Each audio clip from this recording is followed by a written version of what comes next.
the Bald Oncologist podcast series, featuring Dr. Malwender. Hi everyone, welcome to the Bald Oncologist podcast series. So in our studio today, we have Dr. Helmi. He's a consultant respiratory physician. So hi Dr. Helmi. Hi, thanks for having me today. Thank you for coming for the show.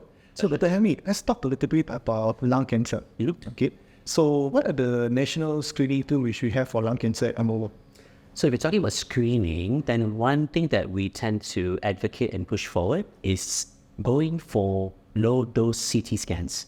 Okay. So especially if you're someone who is deemed to have risk factors. So this is particularly, as you know, when it comes to lung cancer, most of the people who intend to associate lung cancer with a particular habit, they tend to associate it with smoking. Okay. So if you're above a certain age, so generally speaking, we look at those above the age of 60, those who have a significant smoking history. We use something called PACLIS, where you calculate the number of cigarettes they use per day over a certain number of years. So let's say if you're a smoker for a long period of time, let's say a pack a day for 20 years, that's deemed to be of a significant risk. So if you fulfill these criteria, you're a smoker, you're somebody who is elderly, then you will want to do the screening in order to detect things early. Because one of the issues that we face with lung cancer is the fact that by the time we detect it, it is way too late. It is beyond the stage where we can do something curative about it. So in our Malaysian population, what are the stages of lung cancer we should always detect in? Is it early or late? Unfortunately, we're talking bad numbers here. If you look at the presentation, so when patients actually present to a doctor and they diagnose, we're talking easily about 80% and above who present at stage 3 or 4. So in layman's terms, that means you're presenting at a stage when the cancer isn't in one particular spot, but it has spread.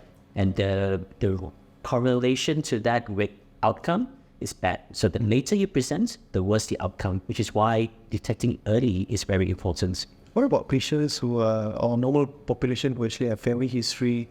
Do family history patients can be categorized as high risk and go for low-dose CT? So it depends on how you look at the studies. So the studies perhaps may not be very strong because if you look at most of the studies, they're focused on those who do smoke. But we do recognize and we do see a group of patients who may have never smoked, who have the family history, and particularly in a group of patients who, if you look at the situation in Malaysia, it's particularly with regards to women who are of a Chinese background. So there is this thinking and this theory that there is a genetic component to cancer as well.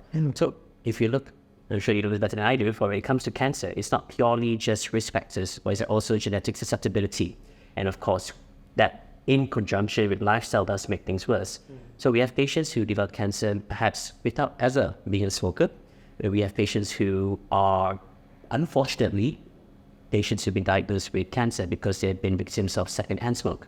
So those are factors that we take into consideration as well. So even though it may not fulfill, say, a study criteria, it is something that when we discuss with patients, we want to advocate because once again, it's all about reducing the risk and being very informed about how you detect what may be lurking inside.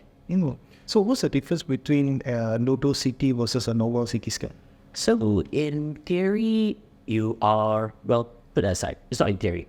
If you look at the difference between a low-dose CT scan and a normal CT scan, it's really about the degree of radiation that one gets. And if you're going through a screening process whereby you're not just looking at things at one point in time, or you're looking at things over a certain period of time to catch something early, then you're subjecting the individual to repeated doses of radiation. So you want to minimize that as much as possible, one for health purposes, but also because it gives patients a bit of peace of mind. And at the end of the day, whatever we do it for a particular reason. So if we don't need too much radiation, then we avoid giving that. So low-dose CT is less radiation than a CT thorax? And they do it every year or every certain period? So the ideal thing is to do it on an annual basis. So you do it once a year, and you do that roughly, of course, when patients talk about once a year, they are not sure whether it's 12 months or 6 months, but ideally 12 months apart. Okay. So I don't know in your practice, but in my practice, I get a lot of non-smokers having lung cancer, and they keep on asking me, why do I have lung cancer when I don't smoke? Goes back to the point earlier. I think there are certain groups where there is perhaps increased genetic susceptibility. That's number one. Number two, you do, unfortunately, get exposure to other risk factors from the environment. So for example, if you not so common, thankfully, these days, but once upon a time, we had a lot of exposure to asbestos, for example. So there are other things in the environment that can predispose you to getting some form of cancer. But also, there is increasing evidence that air pollution is also a factor when it comes to the development of cancer. True. So we can look at it as a population study, as an epidemiological study. The catch, of course, is when you look at things at a population level, it's very difficult to pinpoint the risk for one particular individual. Yep. And that's why I think, once again, having that conversation is very helpful.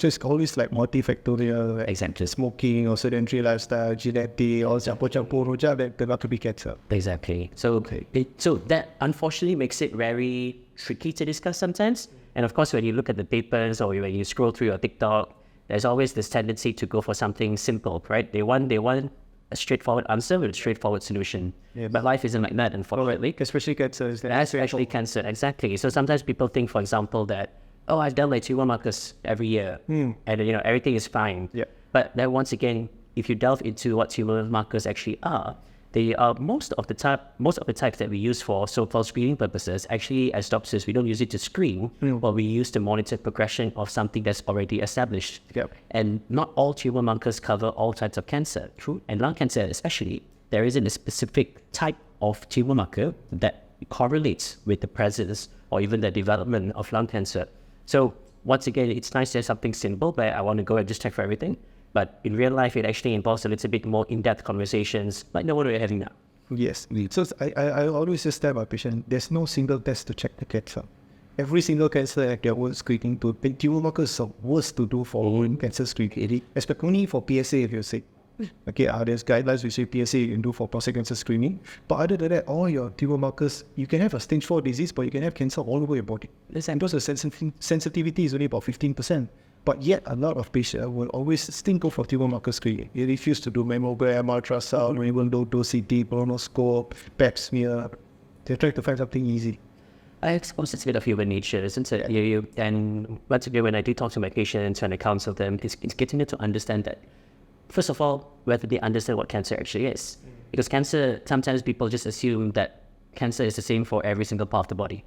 But the way your cells work in your lungs are different from the cells in your tummy, it's different than the cells in your ears. So it all works in very, very different ways. And of course, when cells work and behave differently, then the mechanism in which we detect the abnormal behavior of the cells will be different as well. Okay. So you did mention something about genetic susceptibility to have cancer for non-smokers.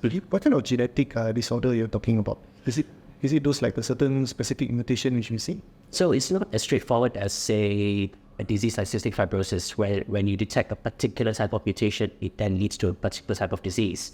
With lung cancer, there are, in studies, if you look at the lab tests, for example, there are certain types of genetic tests that correlate to the presence of lung cancer. But there isn't one that is clinically available just yet, or one that is commercially available for, once again, for patients to go and get it tested. Yeah. So these are all very much at the study stage, where we are seeing a lot of potential correlation, but it's not as, if we've not reached a stage whereby you can go to a lab and test for a particular gene, and that tells you that you'll definitely have X amounts of risk of getting the cancer. So it's very different from, say, breast cancer, where if you have certain types of mutations and you detect it early, then it gives you an opportunity to go for perhaps breast reduction or vasectomy, or you can then counsel the patient accordingly based on the data that we have. So we haven't quite reached that level yet. Yeah, I think we're still in early phase of early tumor detection through genetic testing about. Okay, so is there anything you would like to tell to our public? I think for me, the main thing I would say is that the most important thing when it comes to lung cancer is early detection. So if you have no symptoms, but you have risk factors, so if you're an elderly person or someone who smokes, then getting a low-dose CT scan will be helpful. If you're someone who have some sort of symptom, so for example, if you're coughing or you're having some difficulty of breathing and it's prolonged for more than 3 weeks, then you should get it checked, because it is not normal to have such symptoms for more than 3 weeks. Then even if it's not cancer, it may be something else like an infection that's not quite going away. So if you're coughing persistently, don't follow that 100-day cough rule, just get it checked. Okay, thank you so much for that message, and thank you for being in our show tonight. My pleasure. Thank you so much. All right, thank you. The Bald Oncologist podcast series